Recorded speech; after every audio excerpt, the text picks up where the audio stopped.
LPG गो gas दरवाढी विरोधात रिक्षा चालकांचा यल्गार, पूर्वीचे दर लागू करण्याची मागणी।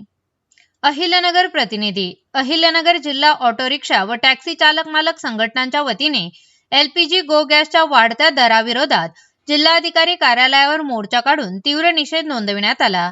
शहरात LPG गॅसचे दर दुपटीपेक्षा जास्त वाढवून सुमारे 100 रुपयापर्यंत नेण्यात आल्याने रिक्षा चालकाचे आर्थिक कंबरडे मोडले असून युद्धापूर्वीचा 42 रुपये 50 पैसे प्रति लिटर दर तत्काळ लागू करावा अशी मागणी करण्यात आली।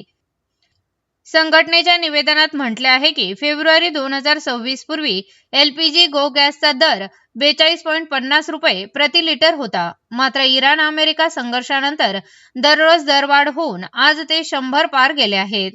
केंद्र व राज्य सरकार दरवाढ होणार नसल्याचे सांगत असताना गॅस कंपन्या कोणाच्या आदेशाने दरवाढ करत आहे असा सवालही यावेळी उपस्थित करण्यात आला। रिक्षा चालकाचा आरोप आहे की गॅस दरवाढी सोबतच गॅस भरण्यातही फेराफार होत असून अपेक्षित मायलेज मिळत नाही। त्यामुळे एकीकडे जास्त दर आणि दुसरीकडे कमी ॲव्हरेज अशा दुहेरी फटक्यामुळे चालकांना व्यवसाय करणे कठीण झाले आहे। दिवसभर मेहनत करून कुटुंबाचा उदरनिर्वाह करणाऱ्या रिक्षा चालकांच्या उपजीविकेवर याचा गंभीर परिणाम होत आहे। सरकारने तेल व गॅस कंपन्यांवर नियंत्रण ठेवून दरवाढ तत्काळ मागे घ्यावी, तसेच वाहनधारकांची होणारी आर्थिक लूट थांबवावी अशी मागणी यावेळी करण्यात आली।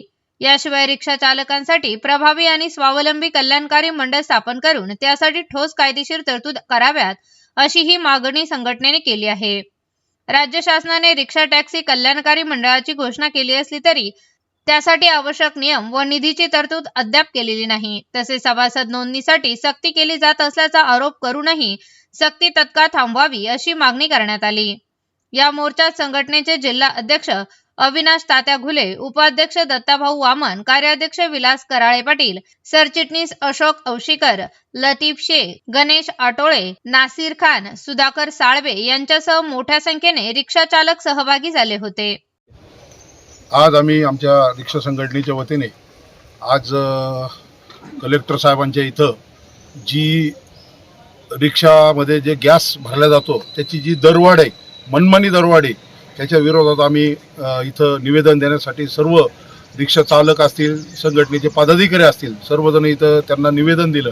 कलेक्टर साहेबांच्या वतीने आपले ॲडिशनल साहेब, आपले काय नाव त्यांचं, हिंगे साहेबांना आपण निवेदन दिलं आणि जी लूट पंपावर चालू आहे ती आम्ही त्यांना पुराव्यानिशी दाखवली की दर तासाला ते 5 रुपये 10 रुपये अशी वाढ घेतात आणि गॅस जेव्हा टाकी येते, आमचं म्हणणं आहे टाकी आल्यावर 2 दिवस तो गॅस चालतो, ते एका दराने घेतलेला असतो, तो खाली होतो।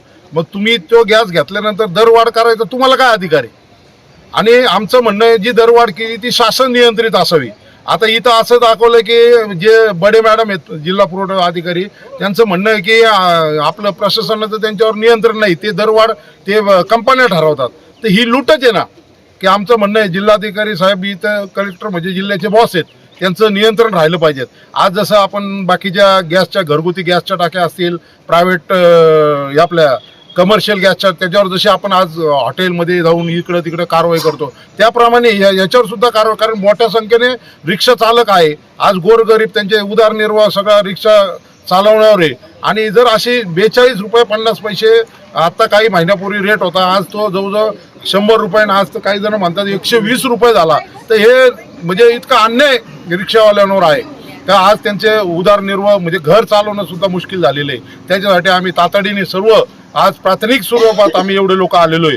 जर ह्याच्यात आता मॅडम ज्या बडे मॅडम आहेत जिल्हा पुरवठा अधिकारी, त्यांनी सांगितले की 2 दिवसांनी आपण जे सेल्समॅन मॅनेजर जे पंप गॅस देतात त्यांची आणि तुमची कंबाईन मीटिंग टाकू, त्याच्यात आम्ही काही पुरावे पण त्यांना दिलेले आहेत कशी लूट होती। तर आणि त्याच्यावर आमचं म्हणणं आहे की शासनाचं नियंत्रण असावं आणि शासनाने पण दरवाढ केली त्याचा पण आम्ही निषेध करतो, कारण इतक्या मोठ्या प्रमाणात दरवाढ आणि आम्हाला पॅसेंजर कोणी लगेच म्हटलं की लगेच 1 रुपयाचे आम्हाला 2 रुपये भाडं द्या, तर कोणी देत नाही आणि मग परत रिक्षावाल्यांना नावं ठेवतात।